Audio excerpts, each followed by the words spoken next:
ಮಂಡ್ಯ ಮತ್ತು ಚನ್ನಪಟ್ಟಣ ಎರಡು ಕಡೆ ನೀವು ಬಲಿಪಶು ಆದ್ರಿ ಪಕ್ಷಕ್ಕಾಗಿ, ಒಪ್ಕೋತೀರಾ ಇದನ್ನ? ನೀವು ಬಲಿಪಶು, ನೀವು ಎರಡು ಚುನಾವಣೆ. ಪಕ್ಷ ಇದ್ದರೆ ನಿಖಿಲ್ ಕುಮಾರಸ್ವಾಮಿಯಿಂದ ಪಕ್ಷ ಅಲ್ಲ.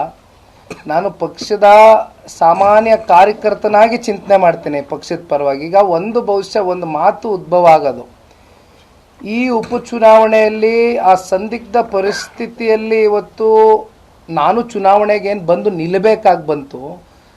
ಬಹುಶಃ ಇವತ್ತು ನಾನೇನಾದರೂ ಈ ಚುನಾವಣೆಯಲ್ಲಿ ಕೊನೆ ಹಂತದಲ್ಲಿ ಇಷ್ಟೆಲ್ಲ ಕಾರ್ಯಕರ್ತರುಗಳು, ಇಷ್ಟೆಲ್ಲ ಎರಡು ಪಕ್ಷದ ಮುಖಂಡರು, ಹಿರಿಯಕರು ಹೇಳಿದಾಗ ಹಿಂಸರಿದಿದ್ರೆ ಈ ಚುನಾವಣೆ ಪೂರಕವಾಗಿಲ್ಲ.